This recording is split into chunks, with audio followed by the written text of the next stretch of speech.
Counter's been one of my favorite run games.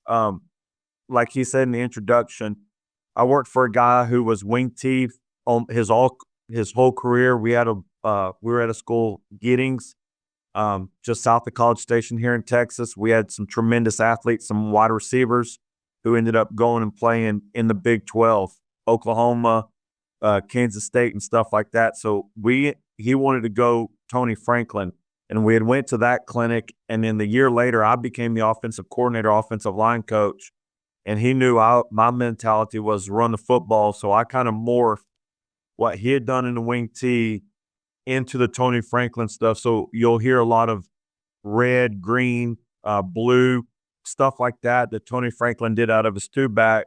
And then as I got my head coaching opportunity, I started just morphing what I did. The way I merged them was watching Gus Malzahn at Auburn. And I studied all of his stuff, and then got my head coaching opportunity, found Coach Simpson and Coach Meadows, and I started doing what they were doing. And then, like I said, ran into Coach Stewart last year. We're both talking at the same clinic. But counter's always been my run game. I'm an offensive line guy, so I'm going to figure out ways to run counter a bunch of different ways. I'm not a big formation guy. I'm not a big play guy. I'm not going to have 9 million plays. I'm going to run about 4 or 5 run schemes, if that. But we're going to run it a bunch of different ways.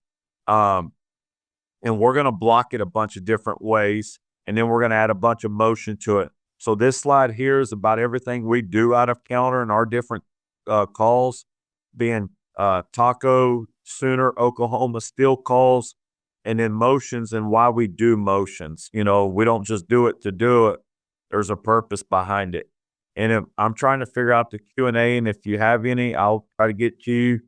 And like I said, you can always text me or email me those questions, and I'll answer it off of this stuff too. All right, so counter run game, what do we look for? We're going to figure out who we're going to pull based on a defensive front. Who are we going to kick out, and are we going to kick him out?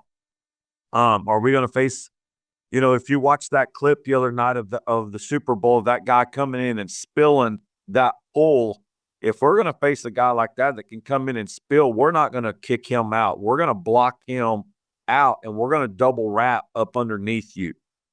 So those different things. We're going to figure out how you're going to align to our H-back. We use a sniffer a lot. We move. So in Coach Simpson's offense, he has a tight end in the wing. Coach Meadows, he takes that tight end, splits them out, and uses that wing as a sniffer and H-back like Coach Malzahn did at Auburn. Well, that's what I do with our H-back. We will get into a tight end, though, and I want to figure out how you line up the tight ends. I've noticed here lately, and I hope I don't offend anybody, I talked to my defensive coordinator about it. I think with the everybody going to spread, doubles, trips, empty, and all that, I think people and kids I think defensive coordinators are forgetting how to line up to trip or to tight end.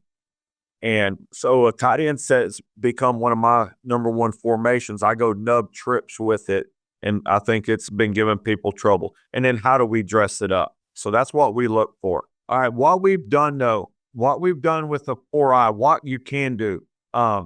Before I coached offense, I was a defensive coach. I was a defensive ends coach, and it was hard. My first job, we were wishbone, and so you had to veer. And playing defensive ends hard. Just guys inside of release you. Do they arc you? Are they reading you? Do you chase? So that's how I approach offense now. I'm going to attack a defensive end a bunch of different ways. Well, what we started doing to an odd front to a 4, we can do 2 different things.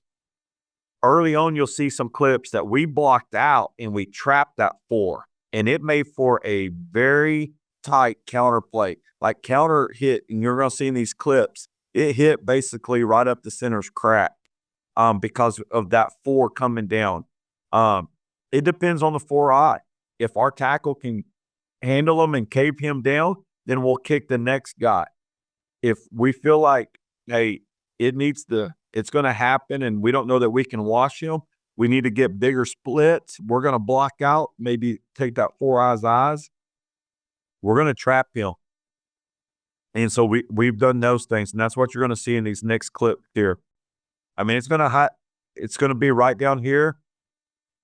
We're gonna trap that 4-eye right there on the counter, and you can see where counter hit. Counter right there hitting the A gap. And that's because our left tackle there, he's blocking out on that 9 technique, that defensive end or outside linebacker, and we're trapping that 4-eye to run counter. And you can see it happens very, very quick. Here's the end zone copy of it. And you can see that guy, I think they were expecting us to wash and kick the next guy. And they knew we pulled so much, they were gonna try to get a lot of penetration in that B gap. Here's another one where you can see, I mean, it left a small crease in there. It left a very small crease. Back hit it. H-back did a good job of turning it up right up in there.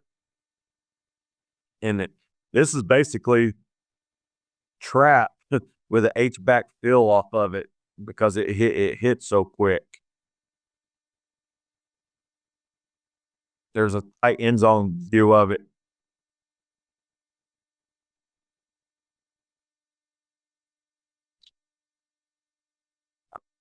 Coming back to the left, you can see, I mean, it was hard. He got penetration.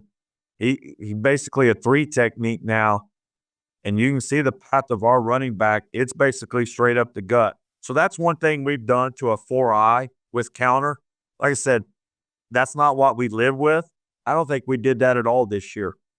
I think we washed everybody down and went to the next guy.